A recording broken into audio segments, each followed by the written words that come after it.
Hello, and thank you for joining us. I'm Lisa Gable, Chief Executive Officer of FARE. FARE is the world's leading non-governmental organization engaged in food allergy advocacy and the largest private funder of food allergy research. Our mission is to improve the quality of life and the health of individuals with food allergies and to provide them with hope through the promise of new treatments. Today, I'm here live at the National Press Club in Washington, D.C., and I'm joined virtually by food allergy advocates and our global partners from London to New York to Melbourne, Australia, for today's exciting announcement. But before we begin, I'd like to take a moment to honor the millions of individuals and their families around the world who've been impacted by the coronavirus pandemic. Our hearts and our thoughts are with you. I have one program note for our guest. On your screen, you will see an email address. Please use that address to submit your question for the Q&A session at the end of the presentations. And if we don't get to your question during the live session, we'll get back to you with a written answer. Unless you or your family are affected by food allergies, you may not know that they affect 500 million children and adults around the world. And here in the United States, 85 million people are impacted by food allergies or intolerances, of which 32 million of them suffer from a potentially life-threatening condition. And while there have been improvements in the diagnosis and treatment of food allergies in recent decades, the progress has been relatively slow when it comes to actually diagnosing food allergies. Of course, we want that to change, and we're committed to leading the way. At FARE, we keep our feet on the ground and our eyes on the stars, always searching for new ideas, revolutionary, innovative, breakthrough technologies, and new ways of doing things. It's just who we are.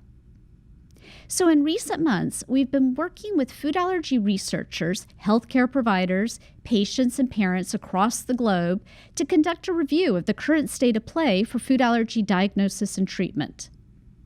That assessment has proven very helpful in identifying gaps, and it's helped drive FARE's agenda over the last 36 months, including more advocacy in Washington, D.C., increased research funding in the areas of prevention, therapeutics, biomarkers, and gut-brain access, with transformational research supported by the expansion of the FARE Clinical Network to 50 sites in the United States, the Biobank, and Data Commons.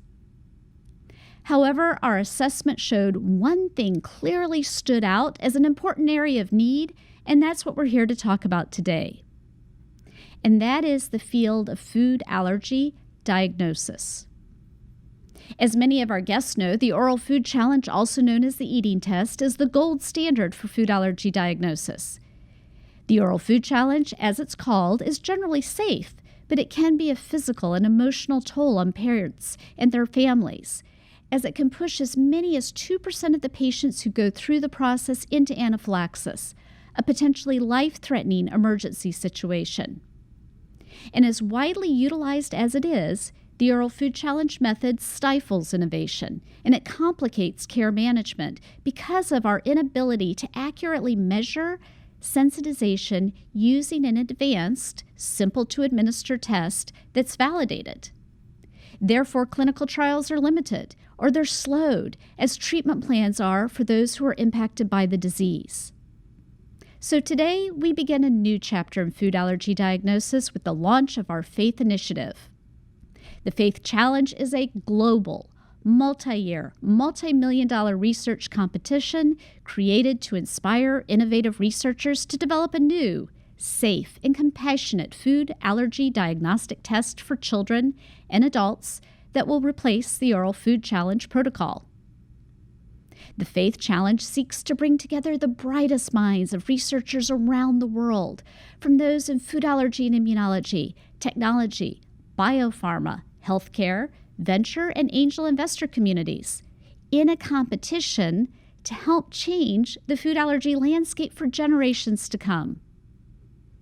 During the competition, a $1 million cash prize will be awarded to the team or teams that successfully design a new gold standard diagnostic tool for food allergies. Interim diagnostic advancements will also receive interim cash awards from a total faith funding pool of $3 million. Those funds have been generously donated by individual and corporate partners, including FAIR, Nestle Health Science, the Carter Family, the Nadas Foundation, the Tracty Family, the Hittman Family Foundation, Dr. Louise Matthews, Thomas Flickinger, and an anonymous donor. Each of you has my sincere thanks and the appreciation of the FAIR board and staff. Thank you. Research submissions will be reviewed, tracked, and appraised by a panel of judges comprised of experts from the fields of food allergy and immunology from both academia and the private sector. Faith participation is not limited to or restricted to the United States or North America. Individuals and teams from the United Kingdom, the European Union, the Middle East, Australia, New Zealand, Asia, and Africa are encouraged to join the competition. The Faith Challenge begins today, and the competition continues through 2024. Now, what I'd like to do is introduce a compelling video that we produced with the help of Hillary Carter, an allergy mom who serves on the FAIR's Board of Governors. It depicts the fear and the anxiety that exist with the Oral Food Challenge. Please roll the video.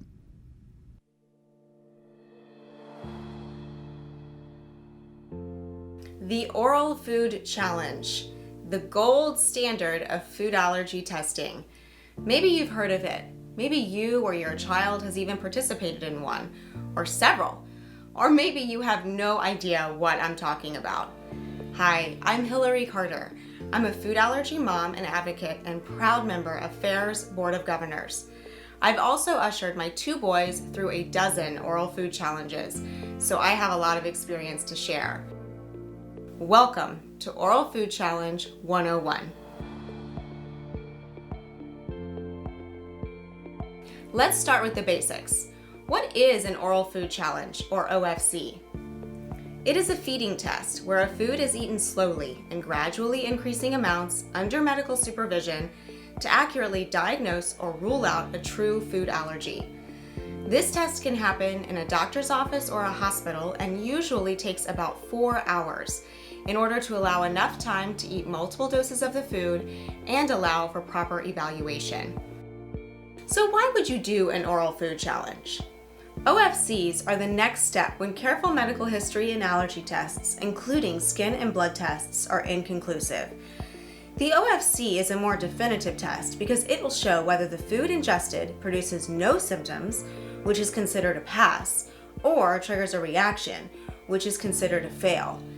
If you pass the OFC, you are then asked to keep that new food in your diet regularly, which usually means a few times a week moving forward. The pro of an OFC is that you will know for sure whether or not you're allergic to a new food. And anytime you can add a new safe food to your diet, that's a huge win for anyone with food allergies. It's one new thing you can eat and one less thing you have to worry about. The con is that it can be extremely stressful. First of all, you're asking someone to eat a food they've been told to strictly avoid, which may or may not cause anaphylaxis. That's stressful for children, parents, and adults. Second, the mental anxiety of preparing for this day can be tough. It's a really long day. If you're going with small children, it can be hard to entertain them for all of those hours. If you or your child don't like the food or are afraid of eating the food, that can cause a lot of extra coaxing. And if you are told not to eat before an OFC, which is common, you can go ahead and add hunger to the list of issues. And of course, if someone fails an OFC, that's discouraging for all. Third, it's really hard to even schedule these appointments. Clinics that do OFCs are typically booked months and months in advance, so it's a long wait. If you have eczema or environmental allergies, it can be challenging because you're not allowed to have antihistamines for about a week before an OFC. And of course, you have to be well. So if you're a normal kid who deals with normal childhood illnesses, that's another layer of complexity. Is it worth it? Yes. Yes! Food allergy families need answers. We need to be eating food that's safe for us and not avoiding food that's not a true allergen. So while it's a pain and it's scary and it takes a lot of time, yes, it's worth it. As I mentioned before, my 2 boys have been through a dozen oral food challenges. 10 of them were passes, which means we got to add 10 new foods to their diet. Huge, huge win. But each boy also failed an oral food challenge, leading to anaphylaxis. Now, it was really scary and upsetting, but I knew that we were in a safe, supervised situation with excellent medical care and that they would be okay. That all being said, there has to be a better way. Our community desperately needs a new diagnostic tool, a way to diagnose food allergies properly and definitively in a much quicker and more humane way. We need to replace the oral food challenge. Thankfully, hope is on the way. FAIR has launched FAITH, a new multi-million-dollar competition designed to promote the development of a new diagnostic test for food allergy. FAITH will attract the best minds to develop innovative technologies that will lead to a simple point-of-care test to diagnose food allergy. Investigators participating in FAITH will be offered an opportunity to prove their concept and receive modest financial incentives during Stage 1. Those that move their concept forward will have the opportunity for increased funding and ultimately the opportunity to replace the OFC. Not only will FAITH hopefully lead to new food allergy diagnostics that will be more precise, available to all, and empower patients and their families, but it will also eliminate the barrier to advancement for other research studies taking place. For more information on FAIR and FAITH, please visit foodallergy.org. This concludes your Oral Food Challenge 101 lesson. Hopefully, OFCs will be a thing of the past in the next few years. I know I have faith in FAIR for my children and yours and everyone with food allergies, and I can't wait to see what happens next. We all deserve a win.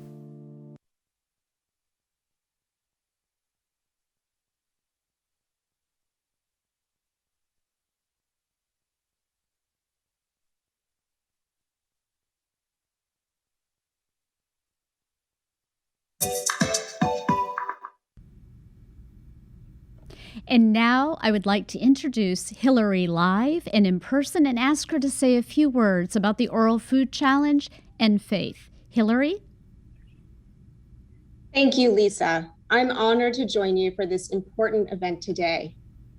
Food allergies came into my life swiftly and abruptly when my 2 boys both had their first reactions to new foods at 2.5 years old and 6 months old, only a few months apart from each other.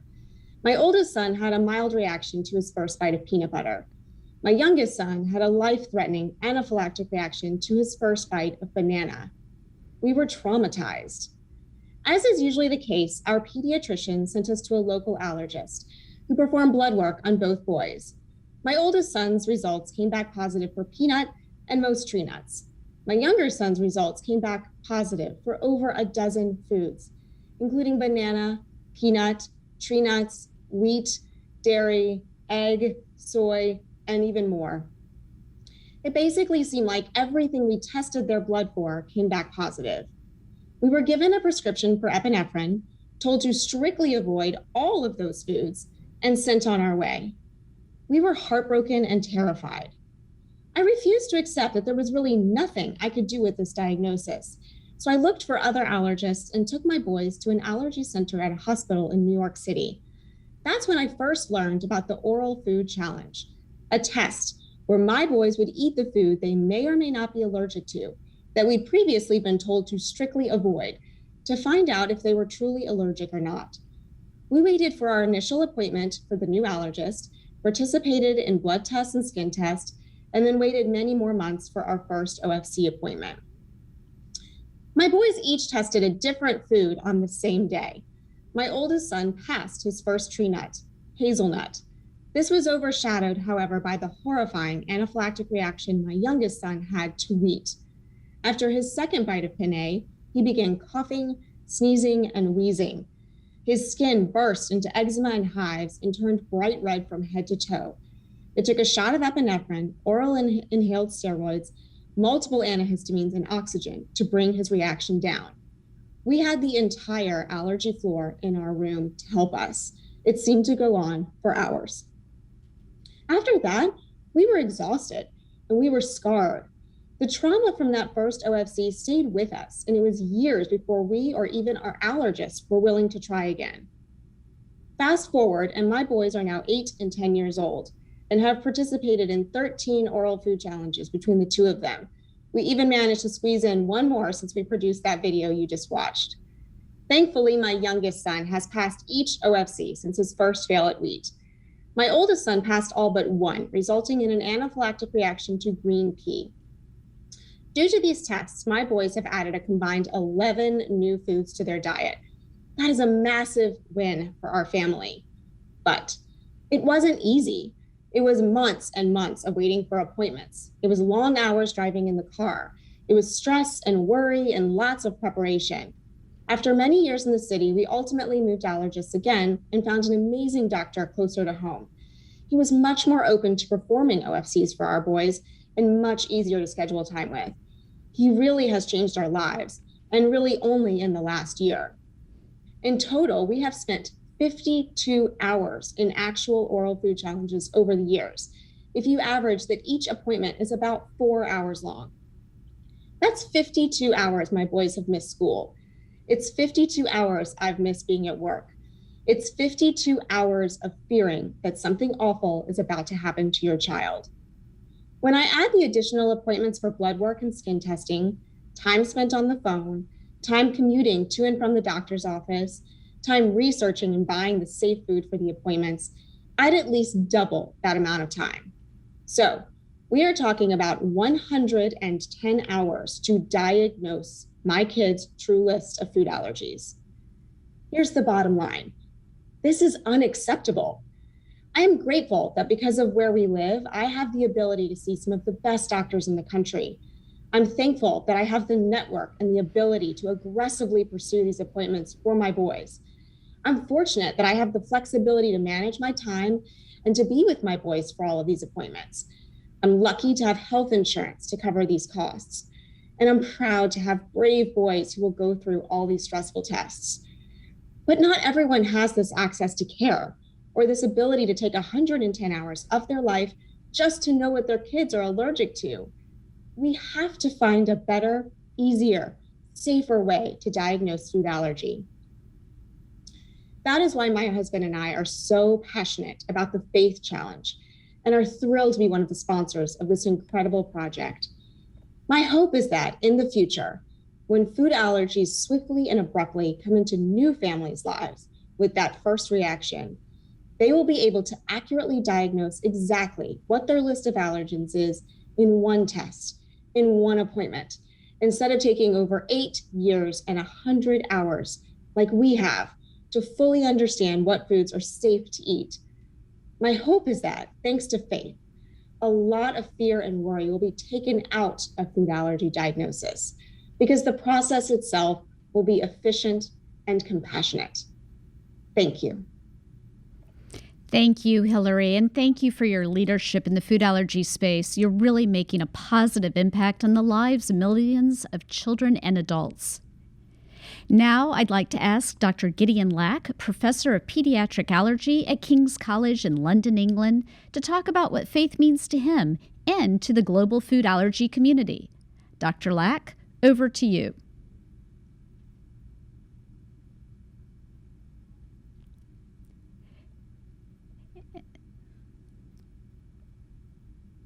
Apologies. It's my great pleasure to speak on behalf of the Faith Initiative, supported by FAIR and initiated by FAIR. This really is a great and critically important initiative that comes, as I would see it, just at the right moment in the burgeoning field of food allergy research. And as I see it, FAIR is really taking the bull by the horns in terms of honing in on this very important, precise diagnostic approach. So for those of you who've been to allergy clinics, you may well ask, well, what's this all about? Surely we don't need this. There are reliable blood tests, there are skin tests, we can do food challenges. And to a certain extent, that's true. We do have very useful tools, but we need more, and we need considerably more, and we need safer tools. So if you think of the skin prick test, that's been around since 1865, when Charles Blackley first discovered hay fever and scratched a bit of grass pollen onto a patient's skin and saw positive wheal and flare. Now, that has proved to be a very useful tool, but sometimes it misses allergy. It doesn't light up when it should, and frequently it overdiagnoses allergy to either pollens or to foods. Since the 1970s, we've had molecular testing, specific IG testing, where taking a small amount of blood, we can detect allergic antibodies in the individual's blood. But again, here, for example, if you take American children, about 10% of them will have IgE in their blood to peanut, and only 1 to 2% will be allergic. So we would be overdiagnosing peanut allergy 80% of the time. So we do need something that is more accurate. And I would say that about 30% of children who come in don't have a clear-cut diagnosis based on history and the skin or blood testing, and therefore need to have an oral food challenge. Now, I won't talk more about the oral food challenge, which Hillary Carter has really described very accurately and really very objectively, and also from her own personal perspective. The oral food challenge is extremely useful. I would say it's more than useful. It's liberating for families and at the same time terrifying. It's liberating because, as you just heard from Hillary's testimonial, suddenly 10 enemies, 10 foods that are feared can be introduced into the diet, bringing comfort and reassurance to the family. It also helps definitively diagnose the allergic offending foods. But you've heard that this can cause very severe allergic and sometimes anaphylactic reactions, which can be life-threatening. And let me tell you, from a physician's perspective, this is not only anxiety-producing for the patients and families. We also feel anxious about this, and this needs to take place in very specialized settings with high degree of training. There's a long waiting list to do this. There are limited resources and capacity. And as Hillary said, we ought to be able to do this more rapidly, more efficiently.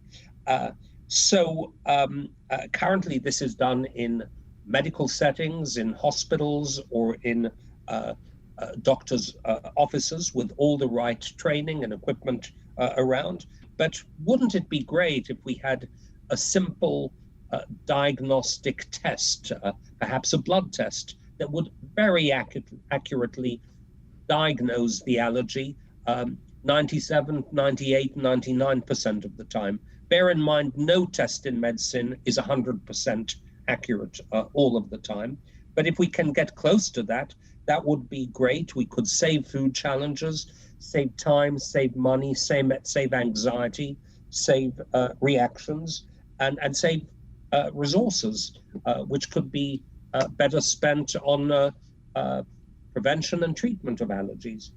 So really now is the time that we have huge advances in the field of food allergy, both with respect to prevention and treatment. Now is the time to make a concerted effort to find a real alternative to oral food challenges. And I welcome the Faith Initiative, so strategically and importantly sponsored by FAIR. Thank you. And thank you, Dr. Lack. Next on the program is Andrew Oxtoby, President and Chief Executive Officer of Aimmune Therapeutics, a Nestle Health Science company. Nestle Health Science is doing amazing work at the intersection of nutrition and health and wellness around the world. And as I mentioned a few moments ago, the company has made a generous contribution to FAIR to help us fund the Faith Challenge. And I'm really glad to have Nestle Health Science as a partner in this venture.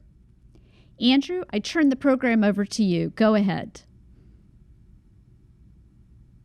I'd like to thank Lisa and FAIR for inviting me to represent Aimmune and Nestle Health Science at today's launch of the Global Faith Challenge. At Aimmune and Nestle Health Science, our mission is to empower healthier lives through nutrition. We are committed to science-backed solutions and research that can make a real difference in the quality of life of patients and caregivers, and the Faith Challenge is an exciting new initiative that directly supports that mission.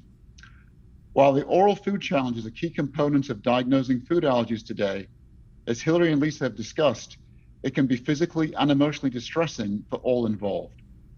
In recent years, there have been major advances in diagnostic testing across many other diseases, and we believe this same ingenuity and innovation can and should be applied to diagnosing food allergies.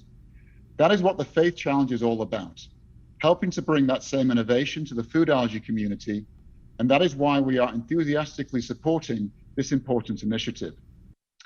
As part of our sponsorship, Nestle Health Science has provided financial support for the prize that will be awarded to the winning research team. We will also utilize our expertise and network in global health and nutrition to promote the Faith Challenge and activate the best research individuals, organizations, and teams to be part of this competition. We're big fans of FAIR and the food allergy community, and our partnership extends well beyond this competition. We will continue to collaborate with the goal of using nutrition to promote health and wellness and work together to develop innovative solutions that help people and make the world a healthier place. I commend FAIR for their continued support of the food allergy community and for driving this exciting initiative to bring the next revolution in diagnosing food allergy. Thank you. Thank you, Andrew. We look forward to continuing our work with you and your team, and thank you for your leadership. As I've stressed throughout the program, Faith is a global effort. We hope to inspire research teams around the world to enter the competition and come up with the next big idea in food allergy diagnosis. This is really an exciting project and one I am proud to be associated with. It's amazing to think that in just a few years, we may have a safe and compassionate alternative to the oral food challenge. Now, in the time we have remaining, we've taken written questions from our guest. Steph Solo has been fielding your questions via email, and she will be directing them to me and to the panelists. In addition, I have the honor to introduce Dr. Bruce Roberts, FAIR's Chief Research, Science, and Innovation Officer, who's been instrumental in creating the Faith Challenge. Welcome, Bruce. Welcome, Steph. Steph, please read out the first question. Sure. Thanks, Lisa. The first question is, what does the name Faith stand for? Faith stands for hope.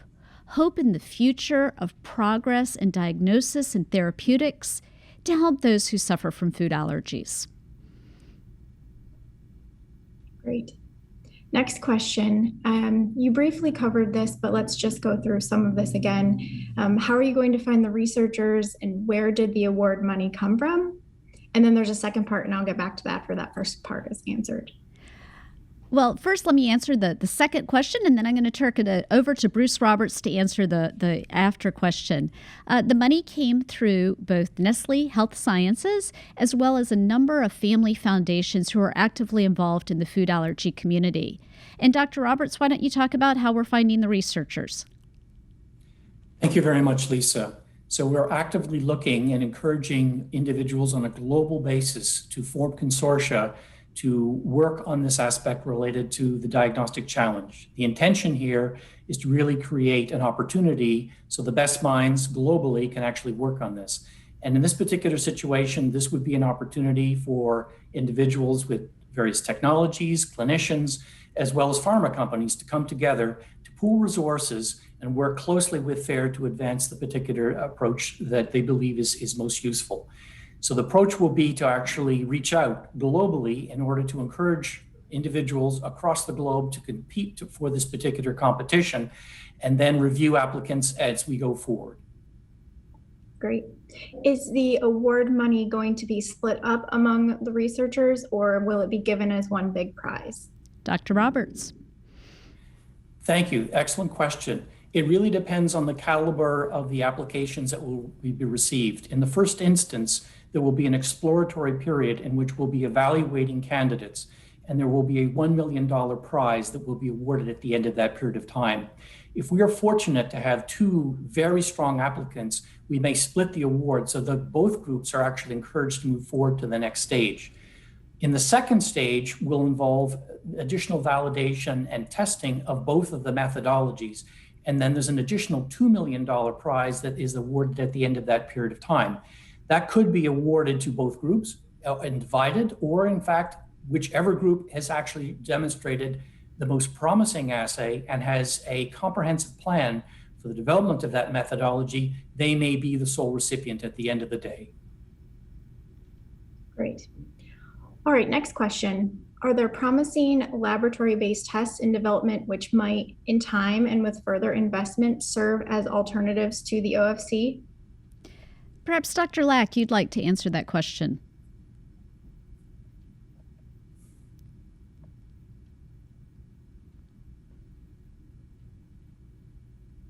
There certainly are alternatives. So I wouldn't actually like to use the word alternatives because I would say these are further developments. So just as the electrocardiogram really fulfilled its maximal limit and utility in the early 20th century, and there have been new diagnostic modalities, we haven't dropped the electrocardiogram. So I wouldn't call them alternatives, but I would call them enhancements, improved diagnostics, and they are such around. So in the last 10 years, we've seen 15 years really, we've seen the advent of a really molecular diagnosis, what some people call component resolved diagnosis. So instead of looking for allergic antibodies to peanut, you look for allergic antibodies produced to the major proteins within the peanut causing allergy. And this can lead to much more precise diagnostics. And there's room to identify more of these individual proteins within peanut, within sesame, other foods, to hone in on the diagnosis more precisely. But then there are functional assays too. And I think the basophil activation test has been one of the most promising, and proof of concept has been established. And now this requires validation and further refinement in larger settings. Here you take a small amount of the patient's blood that contains these allergic effector cells called basophils, and you stimulate with the questionable allergen, or rather with the allergen in question, be it peanut or sesame or egg, and you see these basophils activate if they are stimulated in an allergic manner. And stimulation means allergy, lack of stimulation means tolerance, or at least that's the hope. And this seems to perform extremely well and reduces, certainly in a research setting, the need for food challenges. So I think this is a promising candidate, but there are others looking at other cells, mast cells. And then finally, I would stress that it may not be one test, but a combination of promising tests that are used together to arrive at a diagnosis. Thank you. Next question. What if the competition does not result in any breakthrough? Dr. Roberts. Thank you, Lisa. Based on what we've just heard from Dr. Lack, we're in a very fortunate position that due to recent developments, we have some promising candidate approaches that we can pursue, which are laboratory-based strategies that are based on the analysis of blood samples. We believe that by the end of the 3-year period that we'll be in the fortunate position of being able to make some choices in terms of where we want to go with the program. That would actually be a fortuitous outcome. we might then extend the competition because we have more than one tool at our disposal, which we may wish to utilize. So I think based on what we know already, we're in a very strong position with some candidate assays that do need to be refined or modified. And then at the end of the 3-year period, we may be in a position to have a multitude of different ways of actually using them in concert to diagnose food allergy. Great. All right, next question. How might a new diagnostic test be used in conjunction with medical history or other information to facilitate diagnosis? Dr. Lack?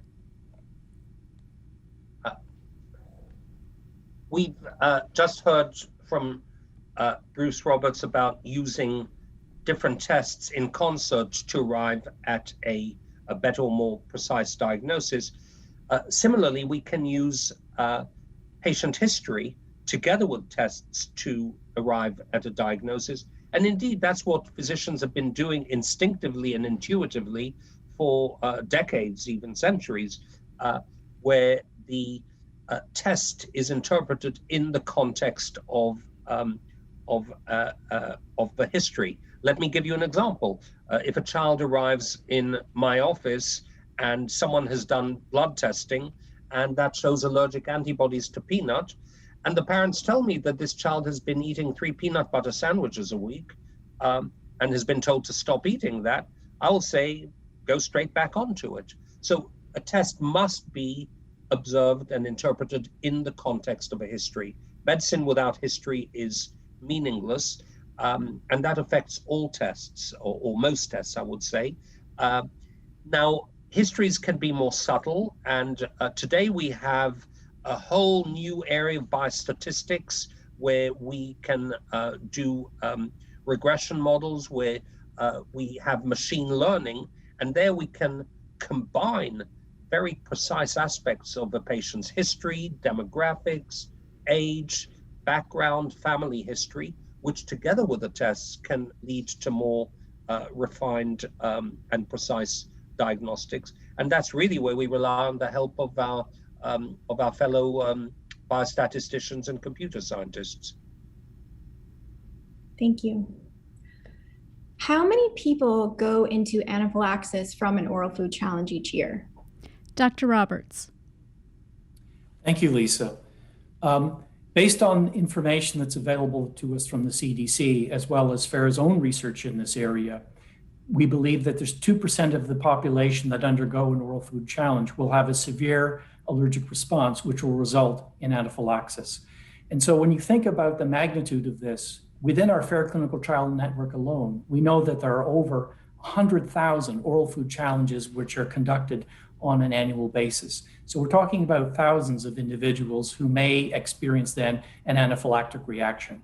And the issue being there that essentially those will need additional care in terms of administration of epinephrine or oxygen or other agents in order to calm the immune response and then treat those individuals. And then, as Hillary has already pointed out, that requires additional stay within the clinical setting in order to ensure that the situation has been remedied. The major issue that we have is we cannot predict at this point in time who is going to undergo an anaphylactic reaction. And so we have to treat all individuals who are undergoing OFCs as if there's the possibility that they may experience an anaphylactic reaction, unless the prior history that Dr. Gideon has referred to tells us that essentially that that the level of monitoring is not warranted. But overall, in all cases, there still can be unexpected results in which a patient will experience a severe adverse response when previously no response was actually detected. Okay, I've got one additional question here. Could someone please comment on the recent availability of validated epitope mapping for diagnosing peanut allergy? Dr. Lack? Yes, I'd be delighted to say a few words about epitope mapping.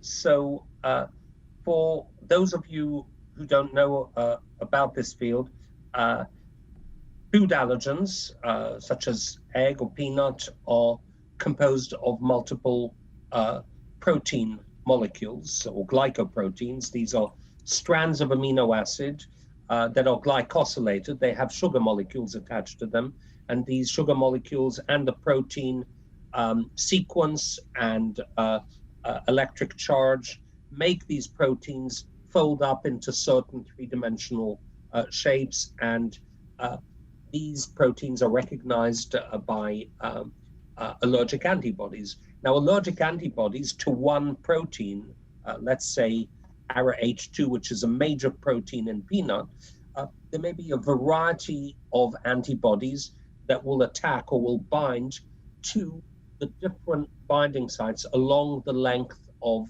these amino acids. So a protein is a sequence of amino acids, and when you unfold the protein, you get a linear chain of amino acids, and you will find in a patient with peanut allergy a variety of allergic antibody responses that bind to different areas along that sequence.